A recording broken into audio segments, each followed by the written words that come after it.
BCS theory of superconductivity.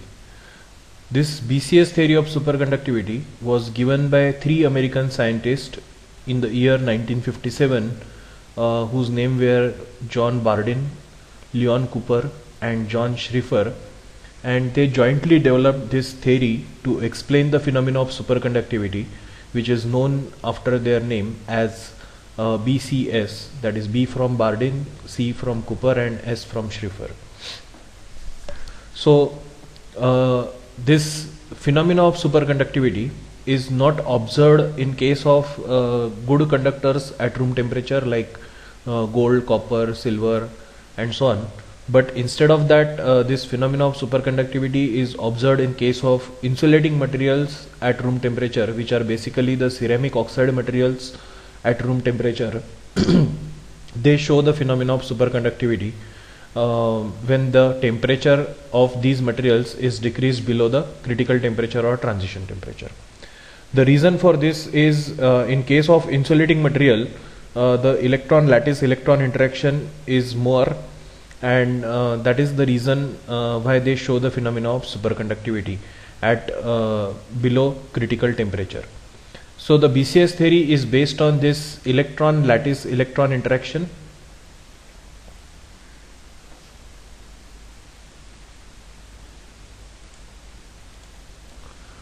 So this electron lattice electron interaction is responsible for pairing of electrons close to that of the Fermi level, and such pairs of electrons are known as the Cooper pairs.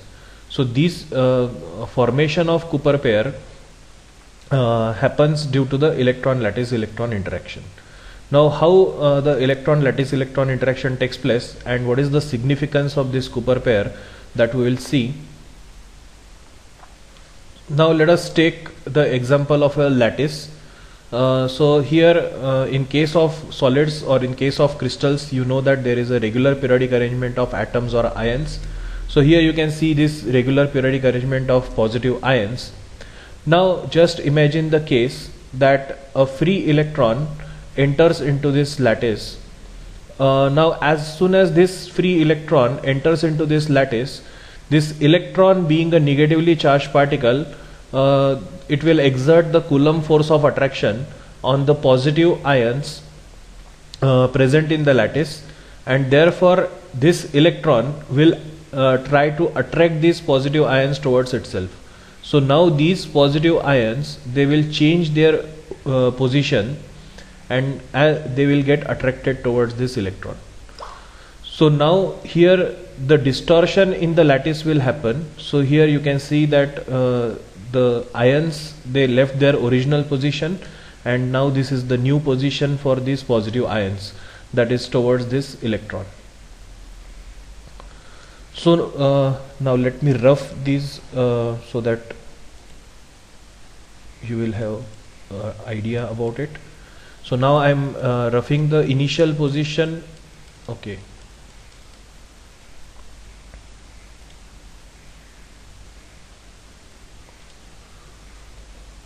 Okay, let it be right like there.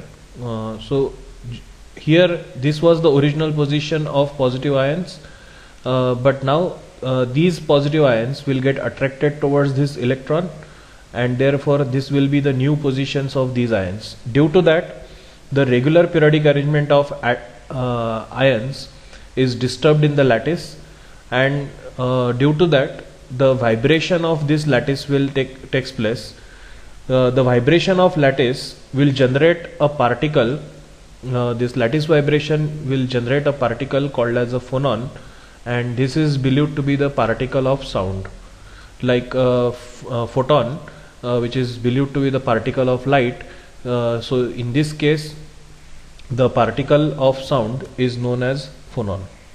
So here you have encountered with the term like a photon, which is the particle of light, but here there is a particle of sound due to lattice vibration, and that particle of sound is known as phonon. Now just imagine the case that now another electron, now this free electron entered into the lattice, so it attracted the positive ions towards itself. So now let me show you the case like this. So there is no other electron. Now you are clear about it. So one electron entered into the lattice, it attracted the positive ions towards itself by Coulomb force of attraction. Due to that, the lattice will be distorted. So as the lattice is distorted, the lattice vibration will take place, that will generate a particle called as a phonon, which is believed to be the particle of sound. Now if another electron enters into this lattice, अब यहाँ पे फिर से अगर एक electron enter हो रहा है, now this electron will enter into the lattice and will get attracted towards this positive ions in between the two electrons. So there is a layer of positive ions in between the two electrons, and due to that there will happen a Coulomb attraction between the two electrons, which usually doesn't happen in case of free electrons. If there are two free electrons which are approaching each other, then there will be the force of repulsion which happens, because you know that like charges repel each other, so the two electrons will change their direction because they will repel each other. But here the two electrons, they will screen each other due to the layer of positive ions in between them, and then such pair of the two electrons is known as Cooper pair. So such a pair of two electrons is known as a Cooper pair. Now electron, you know that the free electron is known as a Fermi particle, because all the particles which are having half integral spin, like half h cross or 3 by 2 h cross or 5 by 2 h cross, such particles having half integral spin are known as Fermi particles, or they are also known as fermions. So when there is a free electron, it acts as a Fermi particle or fermion because it obeys the Fermi-Dirac distribution law. While here, if the two electrons are bound together by the Cooper pair due to the layer of positive ions between them, then the two electrons have to have spins in opposite direction. So if one of the electron has a spin up, then the other electron has to have spin down, so that the net spin of the two electrons will be 0. So if the total spin of the Cooper pair, as the total spin of the Cooper pair,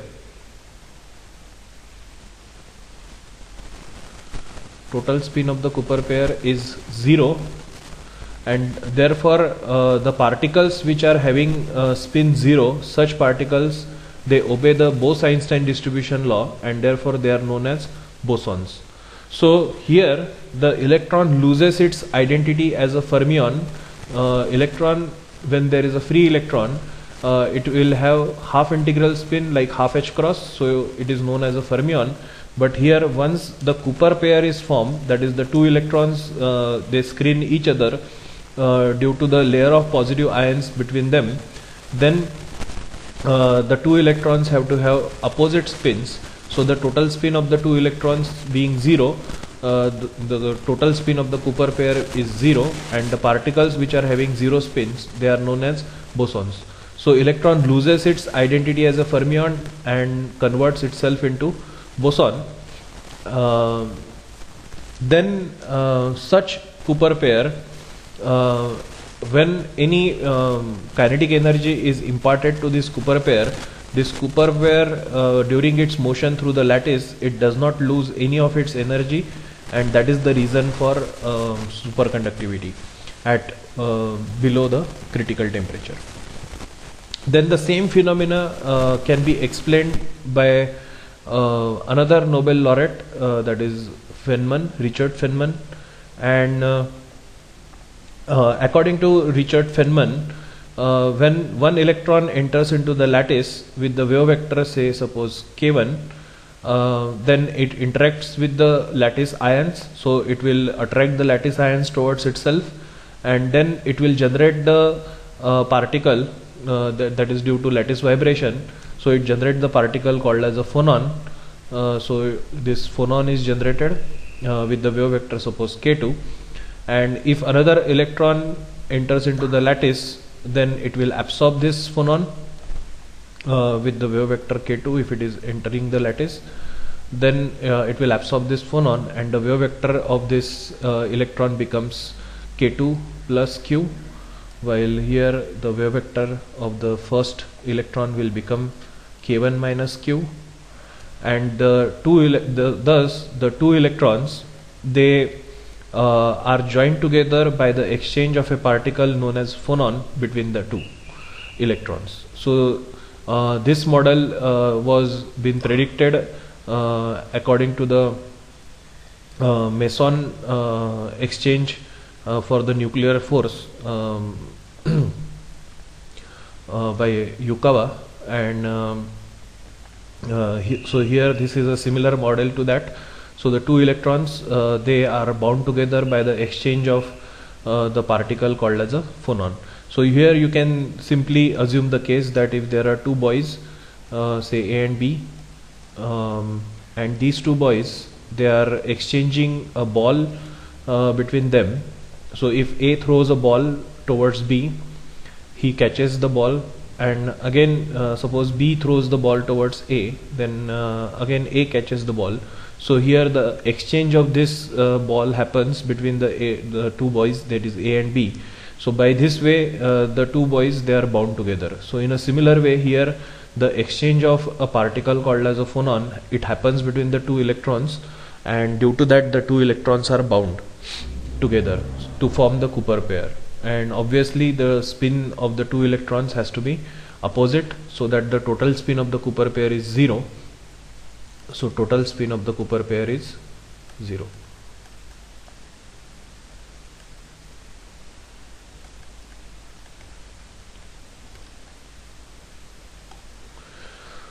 So this was the explanation which was given by scientist, another Nobel laureate whose name was Richard Feynman.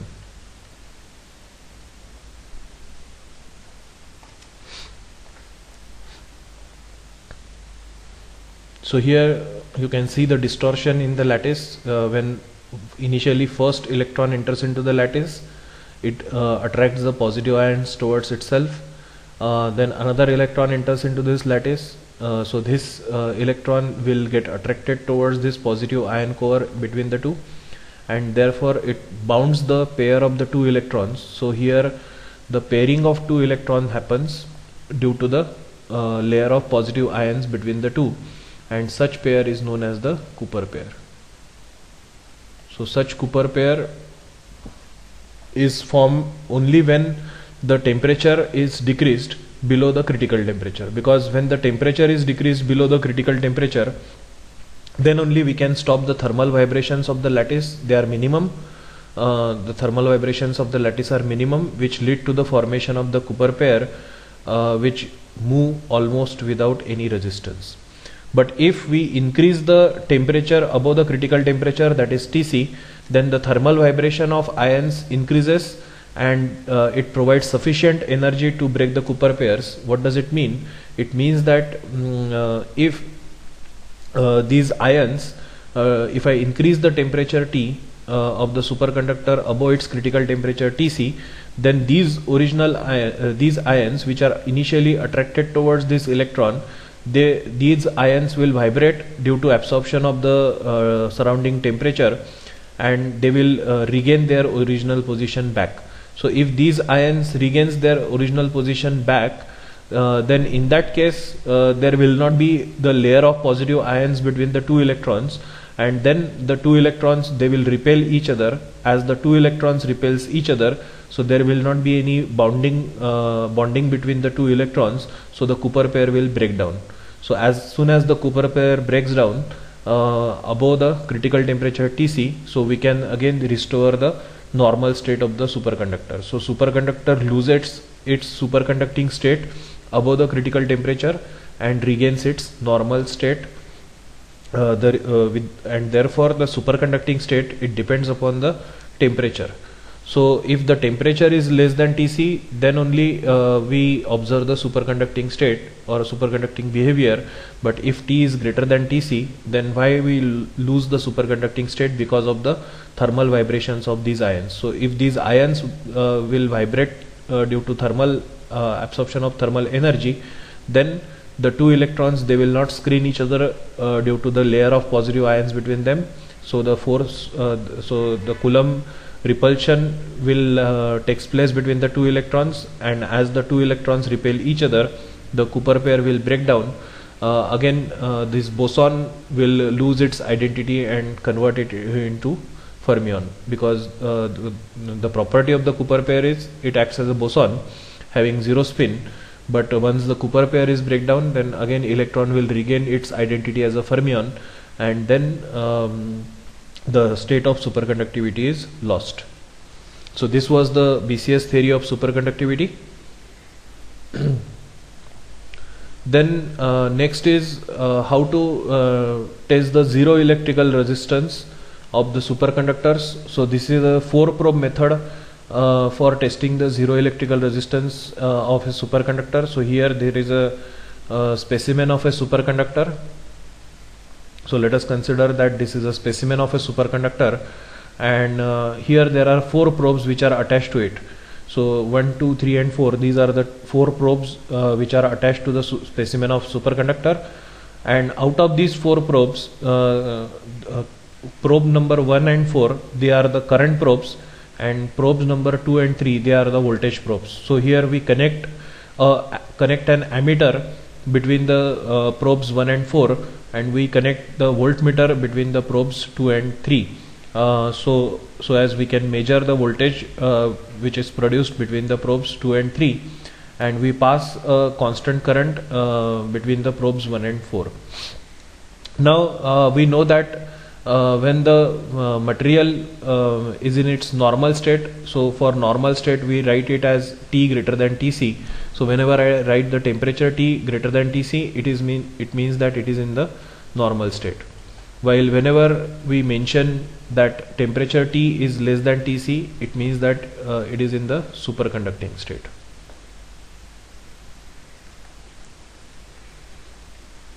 So it means it is in the superconducting state. So when the specimen has its temperature greater than Tc, that is when it is in the normal state. Now in the normal state, when we pass a constant current through this specimen, then in that case you know that it will offer in the normal state, it will offer some resistance R to the flow of current, and therefore I into R will be the voltage drop which will be produced across the probes which are 2 and 3. So the voltage drop, which is V is equal to IR, will be developed between the probes 2 and 3 if it is in the normal state, because of the internal resistance of the material.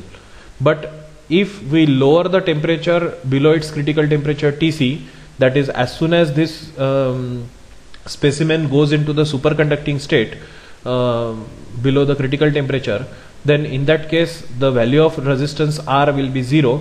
So because in superconducting state we know that the resistivity or resistance suddenly decreases to 0 below the critical temperature Tc, and therefore since the resistance R is 0, so the voltage drop will be 0 between the terminals 2 and 3. So as the voltage drop is 0, then we can say that by measuring this voltage to be 0, we can say that the material has changed its state from normal state to that of the superconducting state.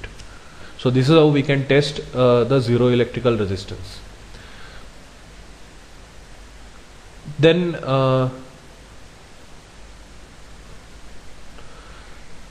one more important effect in superconductor is isotope effect. So we know that the critical temperature Tc is not same for all the materials, all the superconducting materials. The critical temperature Tc is not same, but it is different for different materials.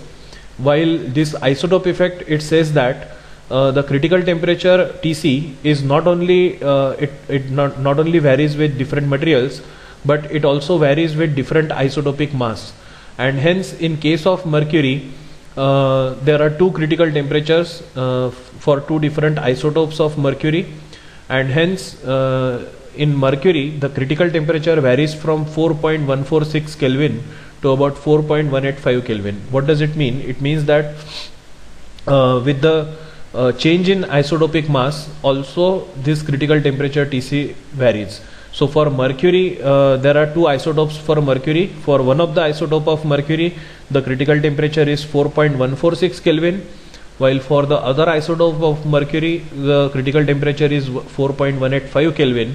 And this has been experimentally proved that this critical temperature Tc is directly proportional to m raised to power minus half, where this m is the isotopic mass. So whenever the change in isotopic mass happens, the critical temperature will also change.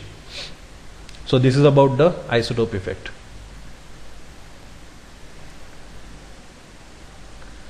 Then next is the critical magnetic field Hc. So you know the Meissner effect, where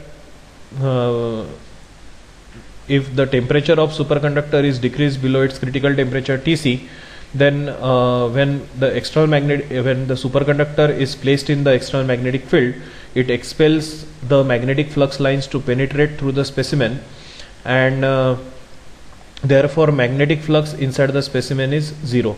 So it shows the phenomena of perfect diamagnetism. But so here this H external is the strength of external magnetic field. So according to Meissner, it shows the phenomena of perfect diamagnetism.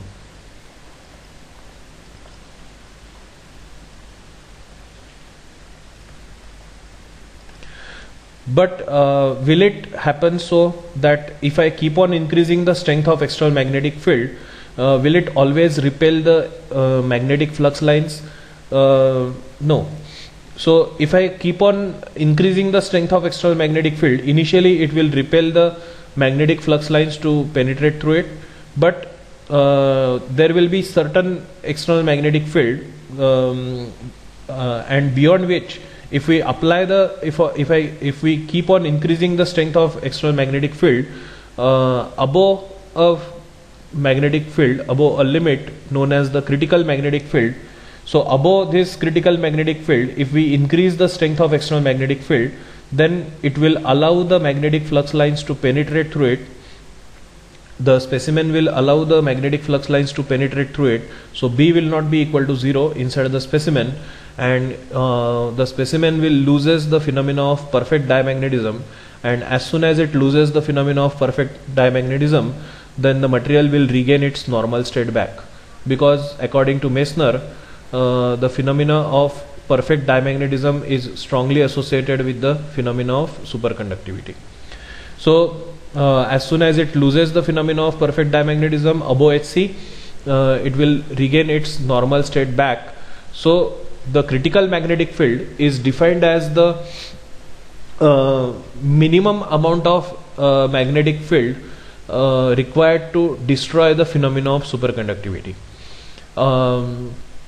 Or it is you can say that it is the maximum limit of magnetic field strength below which the material remains in the superconducting state, because above this magnetic field, if you increase the strength of external magnetic field, the material will not hold the phenomena of superconductivity, and it will regain its normal state.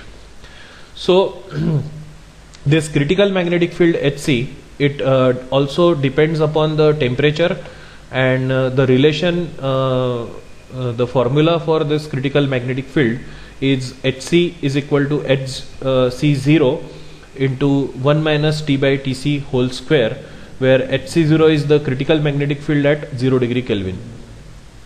Here T is the temperature of the specimen and Tc is its critical temperature. So this if you look at this equation, then this is the equation of a parabola, and here if you plot the temperature on x-axis and the external magnetic field on the y-axis, then this equation represents the parabolic relation between Hc and Tc. So here if the magnetic field is up to Hc, that is critical magnetic field, then the material remains in the superconducting state below Hc.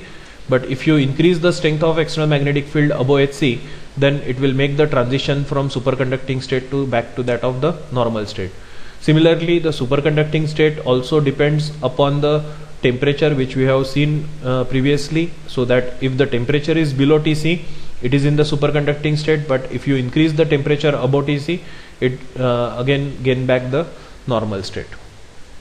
So this formula for critical magnetic field is important, and there is one more factor on which the phenomena of superconductivity depends, because you know that suppose we take a superconducting ring, then in this superconducting ring, if we inject a current into the superconducting ring, then this current will keep on circulating inside this ring forever till you maintain the temperature below its critical temperature.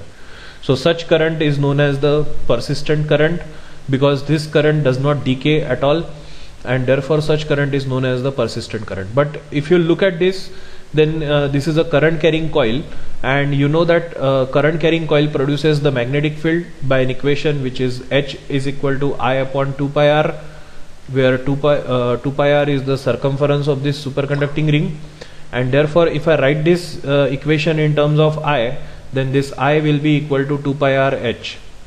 Now if I increase the current flowing through this superconducting ring such that in turn this current generates the magnetic field which is equal to the critical magnetic field, then such current is known as the critical current IC. So the critical current is given by an equation which is IC is equal to 2 pi r HC, and if the current in a superconducting ring, if it is increased below, if it is increased above IC, then again in turn it generates the critical magnetic field which destroys the phenomena of superconductivity, and therefore we can draw the phasor diagram, that is because of the fact that the phenomena of superconductivity depends upon three factors. So it depends upon Tc, it depends upon Hc, that is critical magnetic field, and also it depends upon Ic. So if you increase the any one of the factor above them, if you increase the strength of external magnetic field above Hc, then it again destroys the superconductivity and regains the normal state. If you increase the temperature above Tc, we lose the phenomena of superconductivity and gain the normal state. And also if we increase the current above Ic, then again we lose the phenomena of superconductivity. So if the values of external magnetic field, temperature and current, if they are below these values, then it will be in the superconducting state, while above this there will be the normal state. And therefore this boundary is known as the phase boundary, because these are the two phases. One of the phase is the superconducting phase, while the other phase is the normal phase, and therefore this boundary represents the phase separation between the two phases, that is normal phase and the superconducting phase, and hence this diagram is known as the phasor diagram. So this diagram is known as phasor diagram. So do remember that the superconducting state depends upon these three factors, that is Ic, Tc and Hc. And also remember the critical magnetic field Hc is equal to Hc0 into 1 minus T by Tc whole square. So this formula is important, where this Hc0 is the critical magnetic field at absolute zero.